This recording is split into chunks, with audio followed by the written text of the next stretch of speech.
गुस्सा हर किसी को आता है, लेकिन गुस्सा को कंट्रोल करना हर किसी का बात नहीं होता है। इसीलिए आप देखे होंगे बहुत लोग ऐसा होता है कि सडनली बहुत गुस्सा हो जाता है, इसके बाद शांत हो जाता है, लेकिन जब तक शांत होता है तब तक बहुत कुछ बिगड़ चुके होते हैं।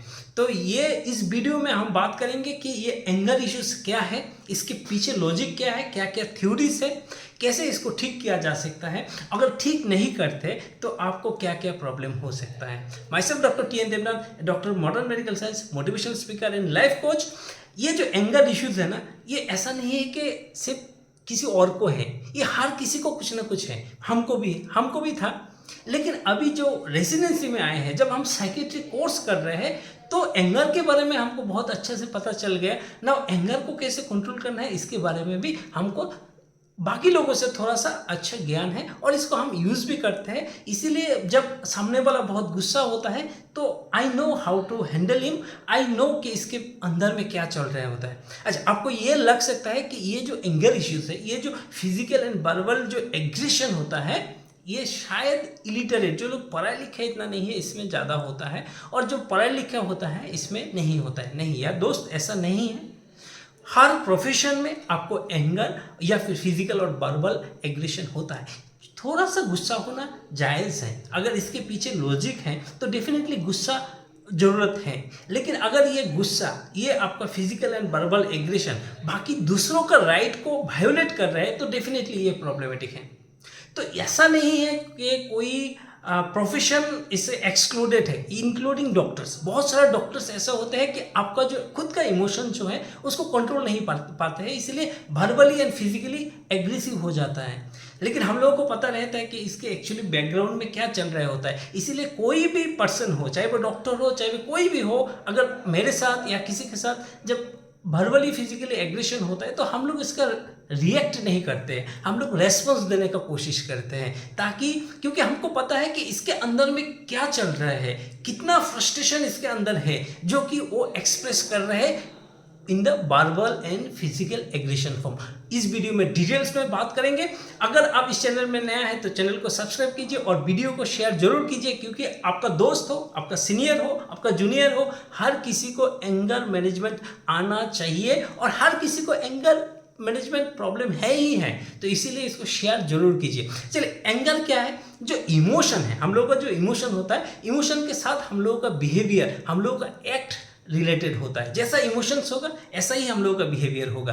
अगर हम लोगों का इमोशन को हम कंट्रोल नहीं कर पाते तो मेरा जो बिहेवियर होगा इसमें भी मेरा कंट्रोल नहीं रहेगा। अगर किसी भी आदमी को सेल्फ इमोशन में सेल्फ कंट्रोल नहीं होता है, बिहेवियर में सेल्फ कंट्रोल नहीं होता है, तब भी प्रॉब्लम होता है, तब भी आदमी फिजिकली एंड वर्बली एग्रेसिव हो जाता है, दूसरों का राइट्स को वायोलेट करते हैं। तो इसीलिए हमको जानना है कि इसके पीछे क्या रीज़न है।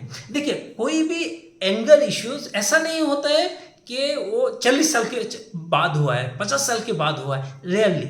जिसको एंगर इश्यूज होता है बचपन से होता है, चाइल्डहुड से होता है, एडोलेसेंस से पहले हो जाता है। ऐसे हम लोगों को बहुत सारा डिसऑर्डर होता है साइकेट्री में, conduct disorder, anti social personality type का डिसऑर्डर, बॉर्डरलाइन पर्सनालिटी डिसऑर्डर, ऐसा बहुत सारा डिसऑर्डर होता है। वो एक्चुअली आपको बचपन से शुरू होता है। बचपन से क्यों शुरू होता है इसके बारे में भी हम लोग बात करेंगे। बहुत सारा थ्योरीज है कि आपका रीज़न क्या है, क्यों ऐसा होता है। देखिए, जेनेटिकली कुछ लोग होते हैं जो कि एग्रेशन ज़्यादा होता है, कुछ न्यूरोकेमिकल्स हैं। दोस्त, हम लोगों को जानना पड़ेगा न्यूरोकेमिकल्स क्या क्या होता है। देखिए, ये डिजिटल एरा है, सब लोग जानते हैं कुछ ना कुछ न्यूरोकेमिकल्स होता है। जैसे डोपामिन डिटॉक्स, अब बहुत नाम सुने होंगे, डोपामिन, सेरोटोनिन, नॉरएपिनेफ्रिन, गावा, ग्लूटामेट ना। इसमें क्या होता है, कुछ कुछ न्यूरोट्रांसमीटर हम लोग को बहुत शांत रखते हैं, खुश रखते हैं। जैसे सेरोटोनिन, अगर आपका सेरोटोनिन लेवल कम हो गया तो आपको एग्रेशन होगा, आपको गुस्सा आएगा। तो अगर आपको गुस्सा आ रहा है तो डेफिनेटली आप सोचिए कि आपका सेरोटोनिन कम हो रहा है, तो आपको सोचना होगा कि सेरोटोनिन कैसे आप इंक्रीज कर सकते हैं। आपका डोपामिन डिसबैलेंस हो रहा है, इसको देखना होगा। देखिए, गुस्सा जब होता है ना, आपका हर चीज़ ज़्यादा हो जाता है, आपका स्वेटिंग ज़्यादा होता है, हार्ट रेट ज़्यादा होता है। इसीलिए जितना भी सिंपैथेटिक ओवर एक्टिविटी के लिए जितना भी न्यूरोकेमिकल्स चाहिए, चाहे वो ग्लूटामेट हो, चाहे वो आपका नॉरएपिनेफ्रिन हो, वो इंक्रीज हो जाता है। और एक चीज़ इंपॉर्टेंट है, इसको बोलते हैं गावा। गावा बहुत आराम का मामला है। गावा आपको शांत कर देते हैं, आपको नींद ला देते हैं, रिलैक्स कर देते हैं। अगर आप रिलैक्स नहीं हो पा रहे, इसका मतलब आपका गावा कम हो रहा है। तो अगर गावा कम हो रहा है तो डेफिनेटली आपको एग्रेशन, ये सब चीज़ आपको आने लगेगा। तो ये अगर आपको एंगर और वायोलेंस ये सब टाइप का ज़्यादा हो रहा है तो समझ लीजिए कि आपका जो हार्डवेयर है इसमें थोड़ा सा प्रॉब्लम है। इसके सिवा भी बहुत सारे रीजंस हैं।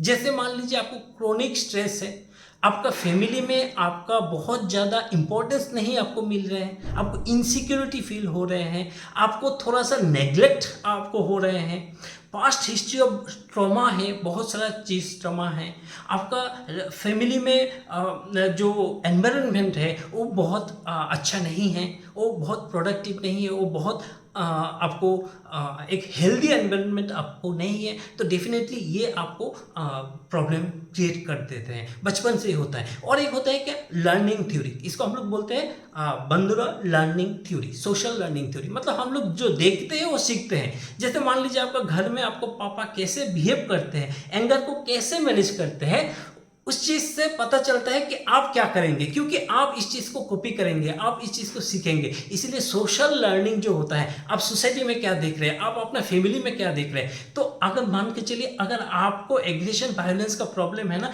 तो एक चांस ये भी है कि आपका फैमिली में भी इस तरह का, जैसा आप बिहेवियर कर रहे हैं वो इस तरह का बिहेवियर आपको भी देखने को मिला होगा। तो डेफिनेटली ये चीज़ बहुत इंपॉर्टेंट है। इसीलिए जो फैमिली बैकग्राउंड होता है बहुत ही इंपॉर्टेंट होता है। चलिए और डीप चलते हैं कि अनकॉन्शियस कॉन्फ्लिक्ट बहुत ज़्यादा रहता है मन में, तो इसमें भी आपको फ्रस्ट्रेशन बहुत ज़्यादा आता है, इसमें भी आपको फेलियर ज़्यादा होता है, इसमें भी आपको एग्रेशन वायलेंस ज़्यादा होता है। तो ये तो हम जान लिए हैं कि कैसे होता है, थ्योरीज क्या क्या है। इसमें हम लोग बताया कि सोशल लर्निंग थ्योरी से, आप अनकॉन्शियस कॉन्फ्लिक्ट थ्योरी से, आपको और भी बहुत सारा थ्योरीज इसमें शामिल हैं। तो चलिए इसको देखते हैं कि अगर आपको गुस्सा वाला जो चीज़ है, ये चीज़ अगर आप कंट्रोल नहीं कर पाते हैं तो आपको सबसे पहले क्या चीज़ होगा, आपका रिलेशन बिगड़ेगा। क्योंकि आप मेरे साथ जो बिहेव कर रहे हैं, ऐसा नहीं है कि सिर्फ मेरे साथ ही करेंगे, आप हर किसी के साथ इस तरह का ही बिहेवियर करने का एक टेंडेंसी आपको रहेगा। तो चाहे वो ये आपका घर हो, आपका फैमिली हो, तो जो बिहेवियर मेरे साथ हुआ है वो आपका घर में भी होगा।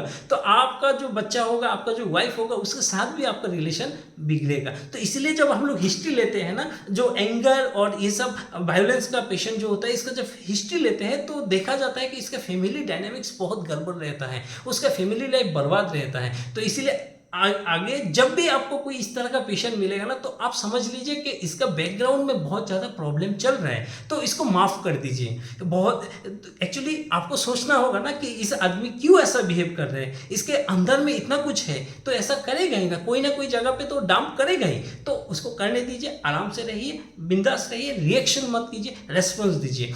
ओके, और क्या क्या हो सकता है, आपका मेंटल हेल्थ, आपका खुद का डिप्रेशन, एंग्जाइटी होगा ही होगा, क्योंकि आपका न्यूरोकेमिकल्स बैलेंस में नहीं रहेगा। आपको इस चीज़ को बैलेंस करना पड़ेगा। इसके बाद क्या होगा, आपका फिजिकल, क्योंकि आप जैसे एंगर और एग्रेसिव वायलेंस होता है ना, आपका हर चीज़, जो हार्ट रेट बढ़ाते हैं, जो शुगर बढ़ाते हैं, जो प्रेशर बढ़ाते हैं, हर चीज़ बढ़ जाएगा। तो कभी आपको शुगर होगा, कभी डायबिटीज़ होगा, कभी हाइपरटेंशन होगा, कभी आपको हाइपरटेंशन से स्ट्रोक भी होगा, कभी आपका लाइफ बर्बाद हो सकता है। तो इसीलिए एंगर और वायलेंस, इससे जितना दूर रहेंगे इतना अच्छा है, क्योंकि आपका बॉडी के लिए अच्छा है, हर चीज़ के लिए अच्छा है ना। कैसे करेंगे, यही तो इम्पोर्टेंट है। इस वीडियो का जो मेन पार्ट है यही तो है कि हम कैसे इस चीज़ को कम करेंगे। सबसे पहले आपको ये रिकॉग्नाइज करना होगा कि भाई यस, हमको गुस्सा वाला प्रॉब्लम है। क्योंकि बहुत लोग तो एक्सेप्ट ही नहीं करते, भाई मेरा गुस्सा है, एंगर है, वायलेंस करते हैं, वो एक्सेप्ट ही नहीं करते। जब तक एक्सेप्ट नहीं करेंगे, इंप्रूवमेंट का कोई ऑप्शन ही नहीं है। जब आप एक्सेप्ट करेंगे, आपका 50% इंप्रूवमेंट हो चुके हैं। और आपको रिकॉग्नाइज करना होगा कि हाँ, अभी हमको गुस्सा आएगा।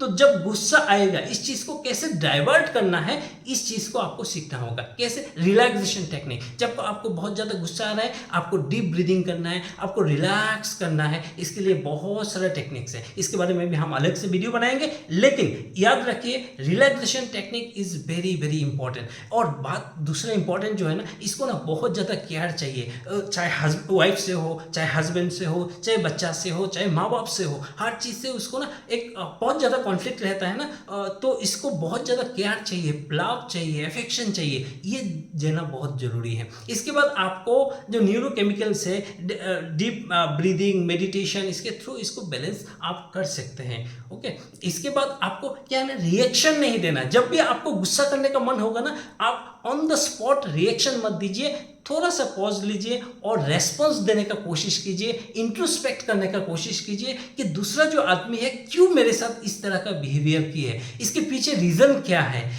तब क्या होगा, आप इसको रेस्पॉन्स दे रहे हैं, एनालिसिस कर रहे हैं, आप रिएक्शन नहीं दे रहे हैं। क्योंकि मैक्सिमम जो एग्रेशन एंड वायलेंस होता है ना, इसमें रिएक्शंस होता है। आपको रिएक्शन नहीं देना है। कोई भी सिचुएशन, देखिए आप गुस्सा तो ऐसे नहीं हुआ है, कोई ना कोई जगह में प्रोवोक तो हुआ है, लेकिन आपका जो गुस्सा हुआ है और जो प्रोवोकेशन फैक्टर से जो स्ट्रेस है, इससे बहुत ज़्यादा डिसप्रोपोर्शनेट है, बहुत ज़्यादा आपका रिएक्शंस है, तो तब भी प्रॉब्लम है। अदरवाइज प्रोवोकेशन में स्ट्रेस, एंगर, ये सब तो होता ही है, हर कोई इसको हैंडल कर सकते हैं। लेकिन जो डिसप्रोपोर्शनेट होता है, दूसरों का राइट को वायोलेट करते हैं, तब आपको प्रॉब्लम है। तो इसीलिए आप जब इसको पॉज देके एनालिसिस करेंगे तो देखेंगे आप धीरे धीरे आपका गुस्सा कम हो जाएगा। तीसरा इंपॉर्टेंट है आपका जो इसको सीबीटी बोलते हैं, कॉग्निटिव बिहेवियरल थेरेपी। मतलब आपका जो कॉग्निटिव एरर है कि ये आदमी ऐसा हमको क्यों बोले हैं, इसके पीछे रीजन आप नहीं ढूंढ रहे हैं, आप एक ही जो इरेशनल थॉट्स है कि हाँ ऐसे नहीं हो सकता, ऐसे नहीं बोल सकता है, उसको लेके आप क्या करते हैं, प्रॉब्लम क्रिएट करते हैं, एंगर वायलेंस शुरू करते हैं। तो इस चीज़ को अगर हम लोग सीबीटी, कॉग्निटिव बिहेवियरल थेरेपी के थ्रू आपको जो कॉग्निटिव रिस्ट्रक्चरिंग कर देंगे कि आप ऐसे क्यों सोच रहे हैं, आप इस तरह से सोचिए, तो आपका एंगर और एग्रेशन, वायलेंस सब कम हो जाएगा। इसके बाद आता है डीबीटी। डीबीटी में हम लोग क्या करते हैं, आपका जो इमोशन है, इमोशन को रेगुलेशन करना। हम पहले क्या बोले कि अगर आपका इमोशन का सेल्फ कंट्रोल नहीं है तब भी आपको प्रॉब्लम होता है, तो इमोशन का कंट्रोल हम लोग सिखाते हैं। और इसके बाद आपको अगर जरूरत होता है तो कुछ कुछ मेडिकेशन दिया जा सकता है। तो मेडिकेशन लास्ट पार्ट है। इससे पहले अगर आप सेल्फ इंप्रूवमेंट चाहते हैं, आप और जो अलग अलग प्रोसेस है इसके थ्रू आपको कंट्रोल करना चाहते हैं, तो मैक्सिमम टाइम पे आप सक्सेसफुल हो जाएंगे। लेकिन अगर इससे भी आपको नहीं हो रहा है तो डेफिनेटली प्रोफेशनल हेल्प तो लेना पड़ेगा यार। Thank you so much. I hope this video has given you insight. Share this video with your friends, colleagues, even doctors, because some doctors, they are also get difficulties in handling the emotions. They become violent and aggression. I know the pathetic condition behind them, so share them also. Thank you so much.